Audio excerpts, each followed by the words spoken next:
교도하도록 하겠습니다. 로마서 9장 6절에서 13절입니다. 자, 교도하겠습니다.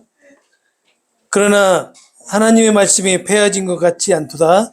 이스라엘에서 난 그들이 다 이스라엘이 아니요 또한 아브라함의 씨가 다 그의 자녀가 아니라 오직 이삭으로부터 난 자라 내 씨라 불리리라 하셨으니 곧 육신의 자녀가 하나님의 자녀가 아니요 오직 약속의 자녀가 씨로 여김심을 받으리라.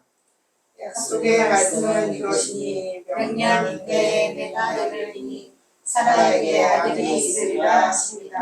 그뿐 아니라 또한 리브가가 우리 조상 이삭 한 사람으로 말미암아 임신하였는데 그 자식들이 아직 낳지도 아니하고 무슨 성이나 악을 행하지 아니할 때에 택하심을 따라 그는 하나님의 뜻이 행위로 말미암지 않고 오직 부르시는 이로 말미암아 서게 하려 하사 리브가에게 이르시되 큰 자가 어린 자를 섬기리라 하셨더니 기록된 바 내가 야곱은 사랑하고 에서는 미워하였다 하심과 같으니라.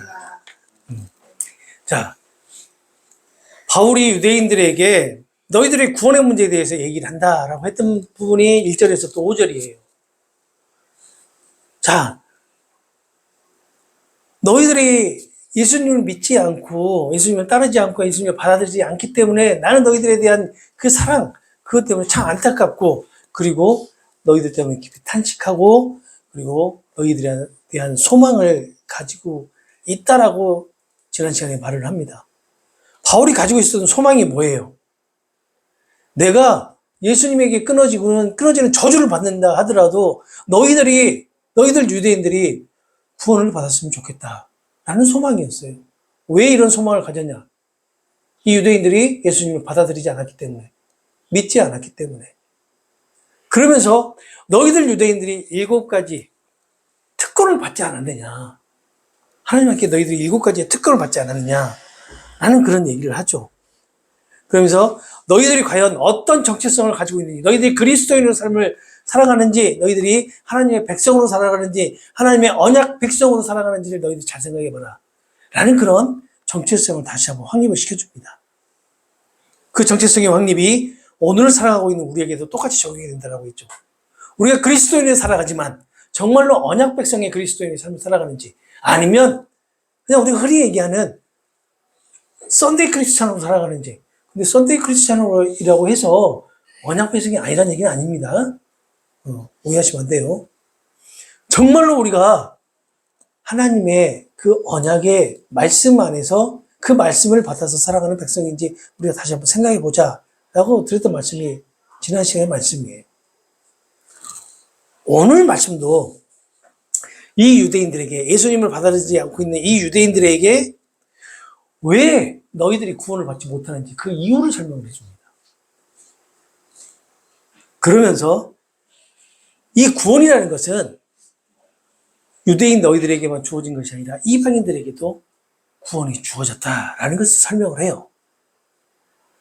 구원을 받지 못하는 유대인들에게 하나님의 그 언약의 말씀, 약속의 말씀이 온전하게 그리고 완전하지 않다라는 그런 생각을 할 수도 있는데 너희들이 그렇게 생각하면 안 된다는 겁니다.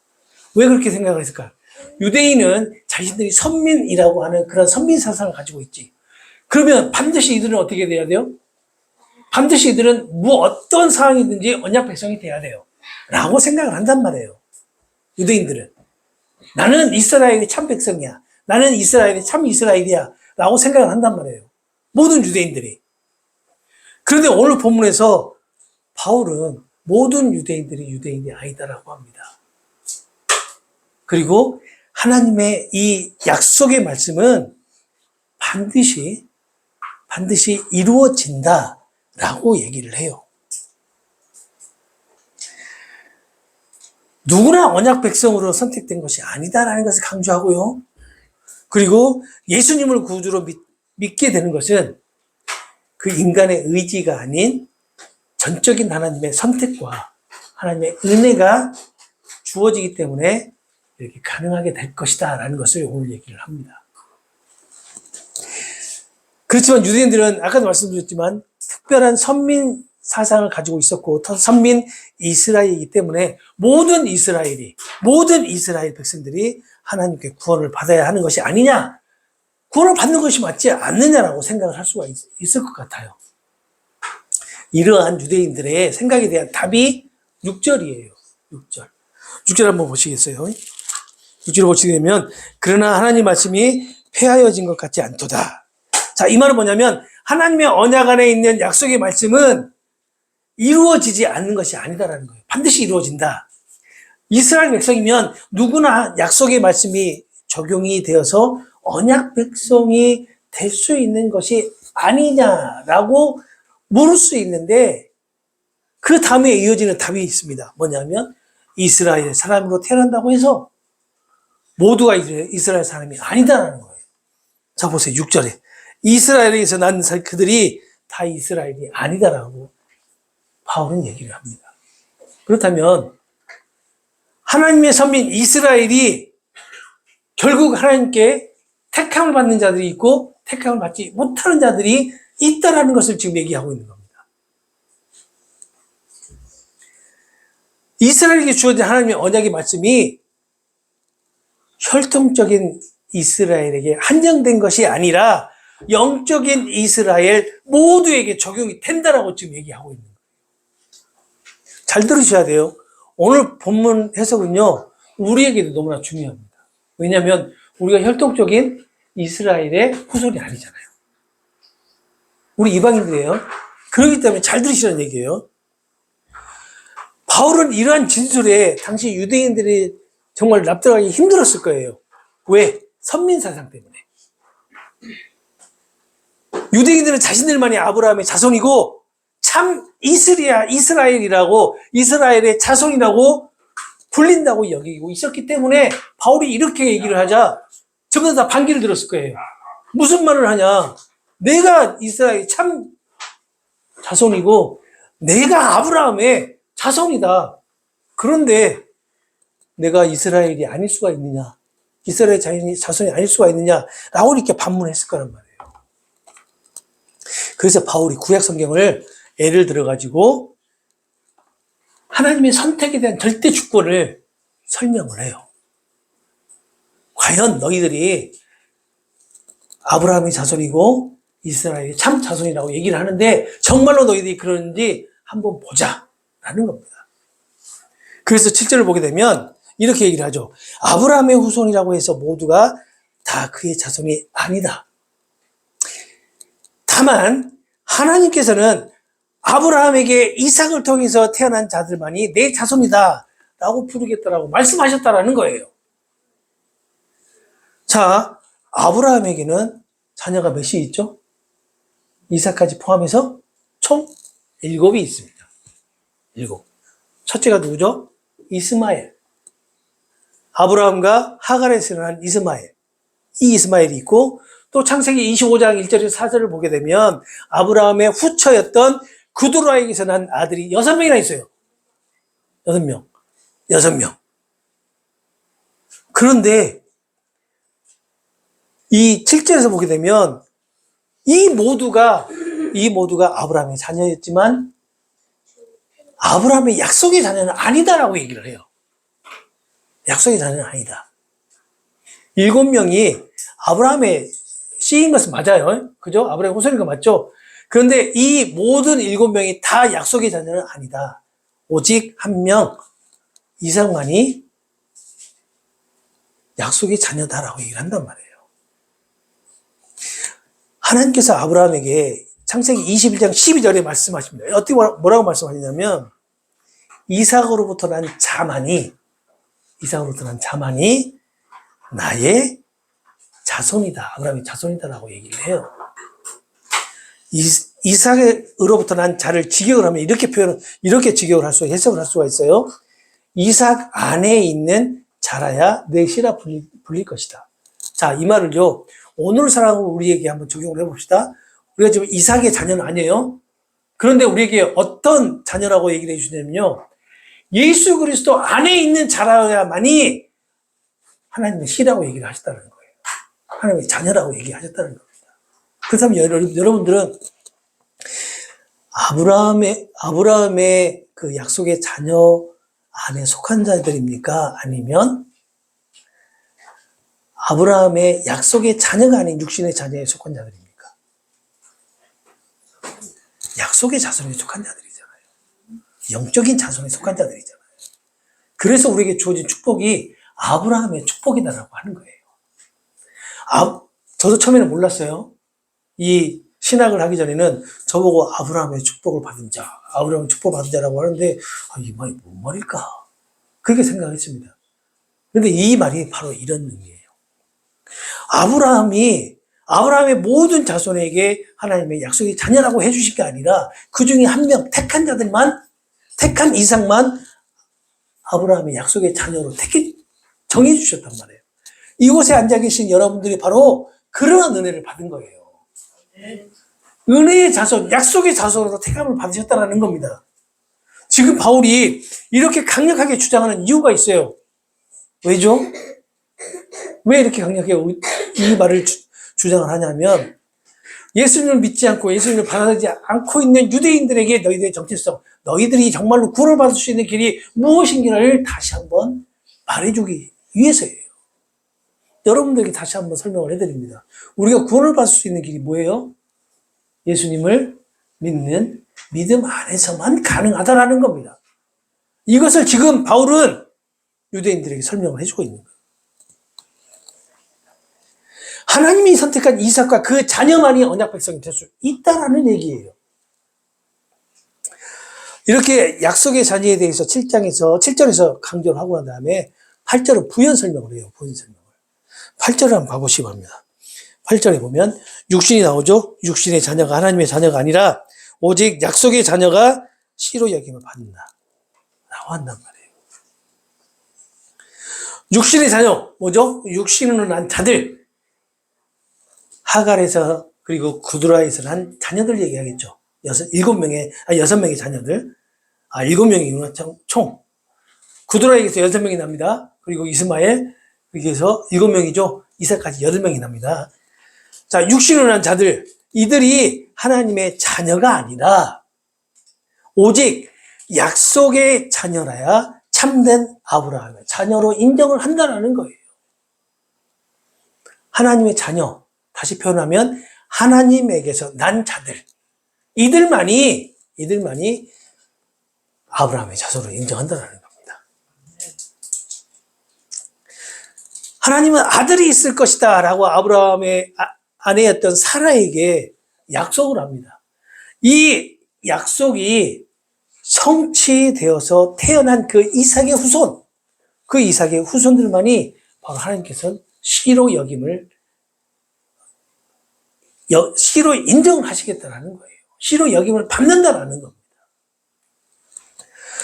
바울이 아브라함과 그리고 이스라엘과 아브라함의 씨 그리고 자녀라고 하는 그 단어를 사용을 하면서 말하고자 하는 그런 게 있어요. 그게 뭐냐면 인간적인 그런 혈통에 의해서 언약 백성이 정해지는 것이 아니라 하나님의 주권적인 약속과 선택에 의해서 하나님의 자녀, 하나님의 후손이 되어진다. 참 이스라엘이 되어지고 하나님의 참 언약 백성이 되어진다는 것을 지금 유대인들에게 강조를 하고 있는 겁니다.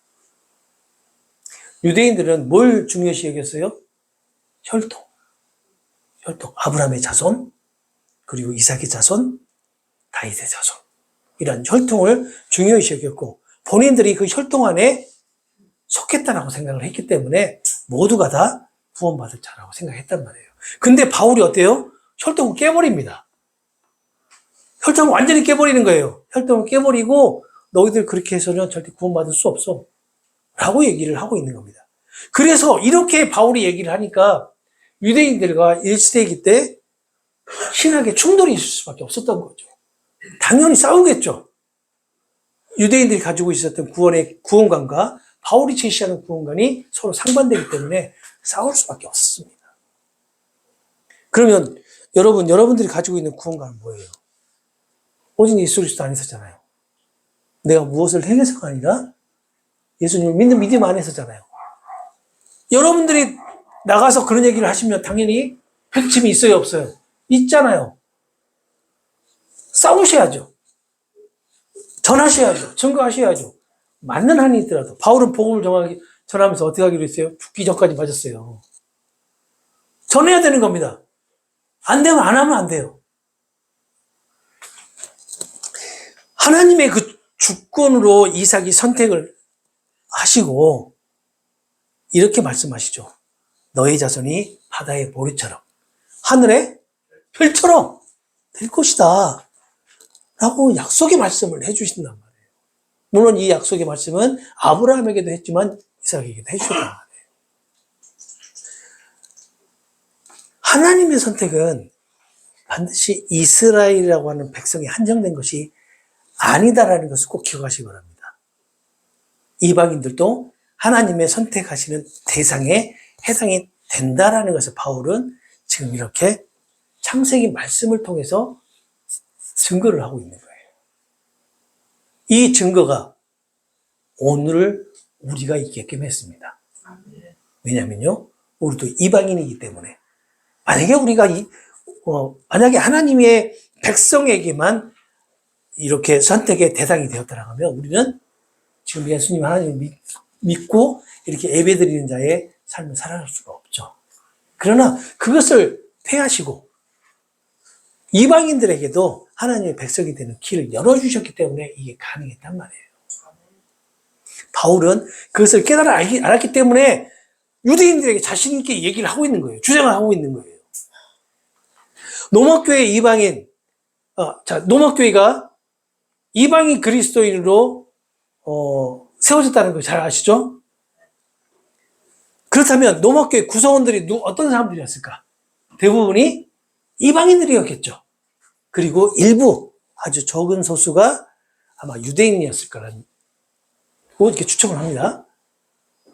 그런데 한 번도 만난 적이 없고 소문으로만 들었던 이 노마교회 성도들에게 바울이 이렇게 편지를 보내서 노마교회 안에 있는 유대인들에게 편증을 하고 그리고 이방인 성도들에게 지금 1호의 메시지를 전해주는 이유가 무엇일까라는 생각을 해봐야 돼요. 왜 그럴까? 이 노마교회 성도들이 노마교회 안에 있는 유대인과 유대주의자에게 현재 차별과 핍박을 받고 있기 때문에 그래요. 유대인들이 이방인들을 같은 그리스도인인데도 불구하고 핍박을 지금 하고 있단 말이에요. 차별을 하고. 그래서 바울은 서신서를 통해서 하나님의 선택과 약속, 그리고 하나님의 그 신실하심이 유대인 너희들에게만 해당되는 것이 아니라 이방인들에게도 해당된다는 것을 지금 강조하고 있는 본문이 오늘 본문이에요. 우리에게도 그대로 적용이 되는 그런 본문입니다. 예수님을 구주로 받아들이지 않는 유대인 너희들을 하나님이 선택하신 것이 아니고 아브라함과 이삭의 후손은 아니지만 예수님을 구주로 받아들이고 또 믿는 이방인들을 선택하셔서 약속의 백성, 언약 백성으로 삼아주셨다라는 것을 오늘 본문 얘기를 하고 있단 말이에요. 이 하나님의 선택과 약속이 다시 한번 말씀드리지만 이방인인 우리에게도 그대로 적용이 된다는 것을 꼭 기억하시기 바랍니다. 바울은 계속해서 이삭의 자손들을 예를 들어서 계속해서 변증을 이어갑니다. 10절을 보게 되면 그뿐만 아니라 이삭의 아내 리브가 역시 우리 조상인 이삭 한 사람에게서 쌍둥이를 임신했다라고 하는 거예요. 이 말은 하나님의 특별한 선택의 그 약속이 아브라함과 사라뿐만 아니라 이삭과 리브가에게도 주어졌다라는 것을 말하고 있고 하나님의 약속은 육신의 후손에 의해서 성취되는 것이 아니라 약속의 후손에 의해서 온전히 하나님의 선택이 성취되어진다는 것을 지금 보여주고 있는 겁니다. 그리고 11절을 보시게 되면 아주 중요합니다. 11절 이렇게 얘기를 하죠. 쌍둥이가 태어나기 전에 그러니까 이 임신한 아이들이 태어나기 전에 그 아이들이 선한 일을 했거나 악한 일을 했거나 그 어떤 행위를 한 것으로 인해서 하나님께서 선택한 것이 아니라 분명히 하나님의 뜻 가운데 하나님이 누구를 선택할 것인지 그 뜻을 나타내 주셨다는 거예요. 11절이 중요한 이유가 이겁니다. 우리는 이렇게 생각하잖아요. 우리의 행함에 의해서 우리가 무엇인가를 선한 행위를 했기 때문에 나를 택하셨고 나에게 축복을 주셨다고 생각하잖아요. 그런데 11절 보니까 이렇게 돼 있단 말이에요. 뭐라고 돼 있어요? 무슨 선이나 악을 행하지 아니한 때 택하심에 따라서 따라되는 하나님의 뜻이 행위로 말미암지 않고 오직 부르시는 이로 말미암아 서게 했다. 하나님의 뜻으로 하나님의 뜻 가운데 부르셨다라는 거예요. 행위를 보지 않고. 사실 태어나지도 않았는데 무슨 행위를 하겠어요. 그렇죠? 그런데도 이렇게 강조하는 이유가 무엇일까요? 그 하나님의 뜻이 12절에 뭐라고 하냐면 이삭의 아내 리브가에게 말을 하죠. 형이 동생을 섬기게 될 것이다. 라는 그런 말이에요. 자, 이때 당시에 관례를 보게 되면 당연히 동생이 형을 섬겨야 되는 게 맞습니다. 그러죠? 그런데 그 반대로 얘기하고 있는 거예요. 형이 동생을 섬긴다라는 거예요. 그 시대적인 상황에 봤을 때는 있을 수가 없는 일이죠. 그런데 이것이 오늘 이 말씀을 통해서 바울이 하고자 하는 것이 이것이 바로 하나님의 주권이다라는 겁니다. 하나님의 뜻이다. 하나님의 뜻이다.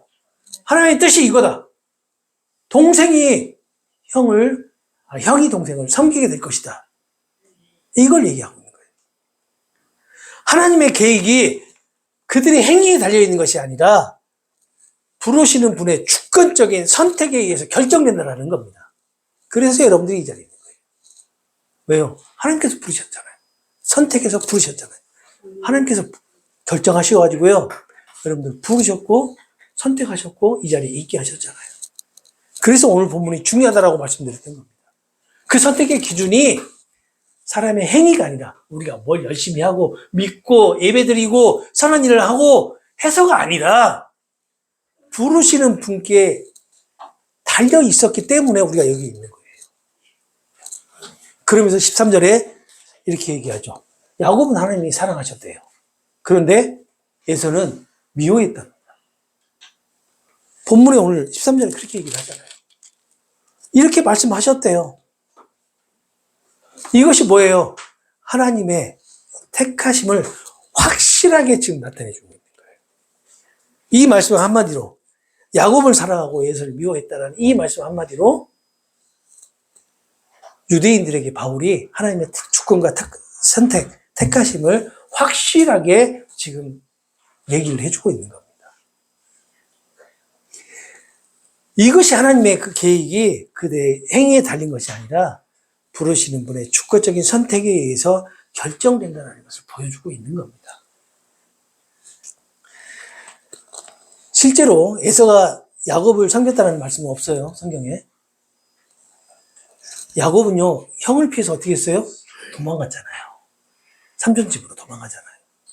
그러니 에서의 형이 동생인 야곱을 섬길 수 있는 시간이 없었겠죠. 그런데 하나님의 이 말씀은 언제 이루어지냐면요. 사무엘서하고 열왕기서를 보게 되면 그 에서의 후손이 에돔이에요. 에돔 족속. 그 에돔 족속이 야곱의 후손을 섬겼다는 말씀이 있단 말이에요. 네. 나중에 이게 이루어지잖아요. 나중에. 말씀이 주어진 그때는 이 말씀이 이루어지지 않았어요. 그런데 후에 후손들로 인해서 그 말씀이 그대로 성취가 됩니다. 이처럼 야곱에 대한 하나님의 사랑은 야곱을 택하심으로 나타났어요. 그런데 에서를 미워하는 것은 에서를 약속의 혈통에서 제외시킴으로 나타났습니다. 유대인들에게도 똑같이 적용되어 있죠. 유대인들에게 약속의 후손으로 선택을 한 것은 그들을 사랑하신 하나님의 사랑을 받은 자들이 선택을 받았어요. 그렇지만 그렇지 못한 자들은 하나님의 미움을 받고 이 약속의 혈통에서 제외된단 말이에요. 이것을 같은 민족 안에서 하나님의 택하심과 하나님의 택하시지 않음을 분별해서 지금 바울이 얘기를 해주고 있는 거예요. 오늘 본문은요, 로마교회의 그 유대인들과 유대주의자들에게 너희들이 예수님을 믿는 믿음이 없기 때문에 하나님의 구원의 열차에 동승할 수 없다라는 것을 말하고 있습니다. 그 구원 열차에 동승하는 것은 출생 신분이 아니라 하나님의 주권적인 선택, 그 선택과 그 선택에 따른 하나님의 약속이 성취되는 것으로 구원 열차에 동승할 수 있다라는 것을 설명해 주고 있어요. 만약 하나님께서 사람의 행함을 보시고 하나님의 선택 기준에 맞는 사람들만 불러주셨다라고 생각해 봅시다. 그러면 하나님의 기준에 맞는 사람이 과연 몇 명이나 있을까? 없죠. 단 한 사람도 없어요. 하나님의 부르심의 기준에 맞는 사람이 단 한 사람도 없을 거예요. 그래서 하나님이 일방적으로 하나님의 뜻대로 부르시고요. 그리고 하나님의 계획 안에서 이루어 가신 거예요. 이것을 알면서도 누구의 믿음이 좋고 누구의 믿음이 바닥이라고 우리가 감히 할 수 있겠냐고요. 그렇죠? 그렇게 교회 안에서 판단하는 기준, 그 기준이 무엇이고 그리고 잘잘못을 따지는 기준이 무엇이냐를 우리가 잘 생각 한번 해봅시다. 왜 교회 안에서 그렇게 잘잘못을 따져가면서 이렇게 정죄하면서 사람들에게 같은 그리스도인들에게 같은 성도들에게 상처를 주고 그리고 위축되게끔 만드냐고요. 왜 그럴까요? 그 기준이 무엇일까? 어떤 기준으로 이렇게 판단을 할까? 교회 안에서. 위계질서를 잡게 하기 위해서. 그런 사람들은 위계질서 잡고 싶으세요? 그냥 그런 사람들은 그런 거라고. 이 기준이 뭐냐면요. 사람의 행위예요, 행위. 행위. 어떤 행위요? 먼저 기도겠죠? 헌금, 헌신. 얼만큼 헌신하느냐. 교회에. 그리고 또 뭐가 있어요? 봉사. 목사님 말씀 얼만큼 순종하느냐. 그리고 또 뭐 있어요?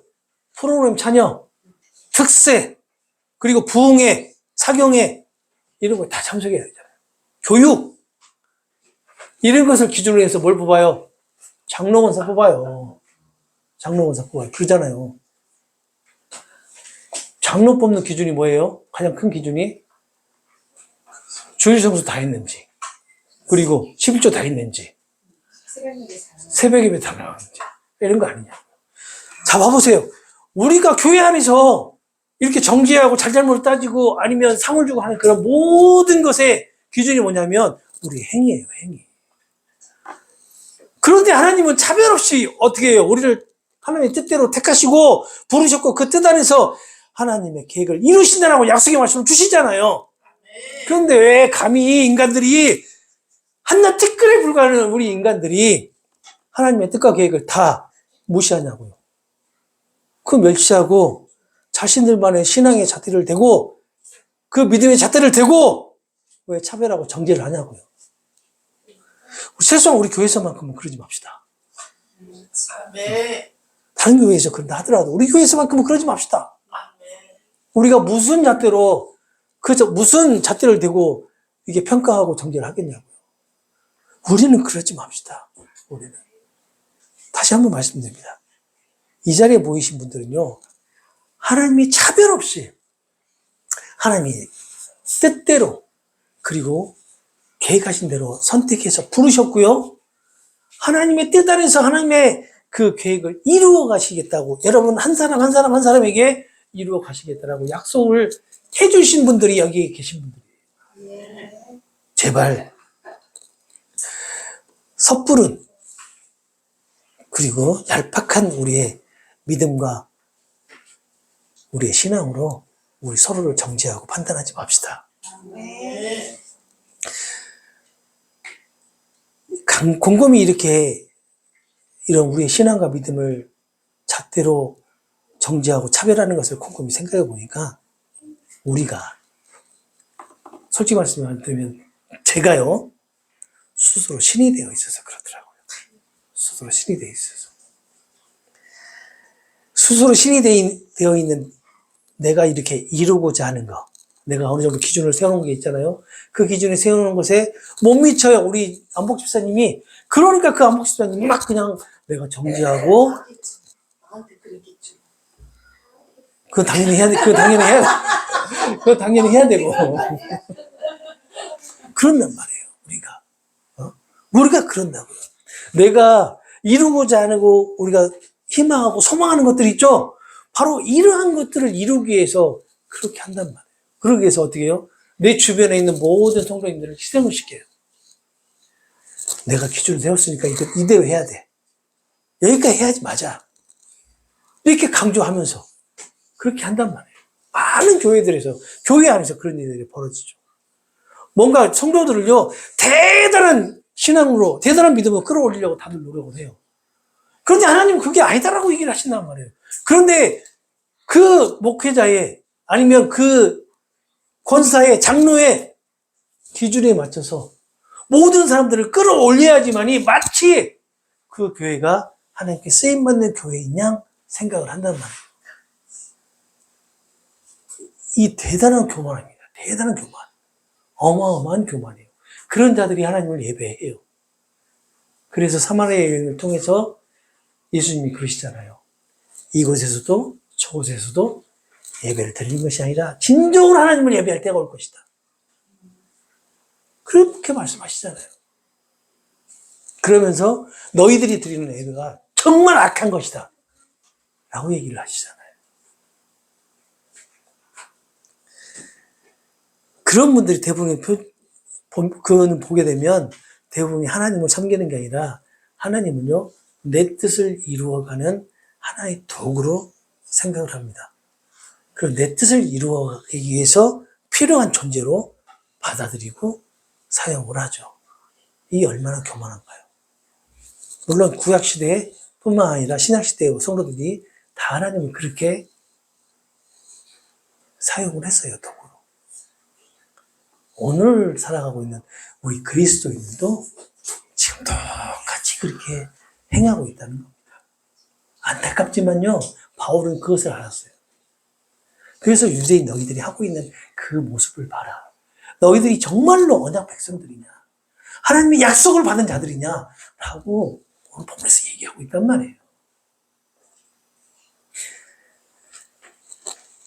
이게 당시 유대인 모습이고 우리의 모습이라면 정말 예수님의 심정이 어땠을까?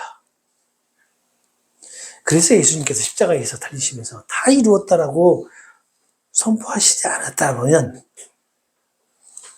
우리도 저주의 구덩이에서 허우적거리고 있었을 게 다 분명합니다. 그렇죠? 그래서 하나님의 택하심이 우리에게는 기적인 거예요. 하나님의 그 약속이 우리에게는 최고의 축복인 거예요. 이것을 잊지 마시기 바랍니다. 우리를 선택하시고 또 우리에게 약속에 주셨기 때문에 우리의 삶이 감사함으로 살아가야 되는 이유가 되는 거예요. 그냥 감사한 삶을 사세요. 왜요? 무엇을요? 어떻게요? 물어보면 답을 할 수가 없잖아요. 그런데 오늘 본문에서 우리를 택하시고 우리에게 약속을 주셨기 때문에 우리의 삶이 감사하는 삶이 살아야 되는 이유가 된다는 거예요.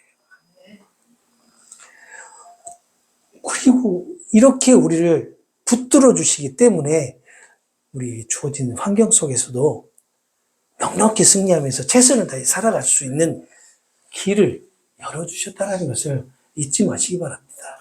우리 의지대로, 우리 노력대로 우리 삶을 살아가는 게 아니에요. 내가 무엇인가를 이루었다고 해서 그것이 나의 능력으로 이루어진 것이 아니다라는 겁니다.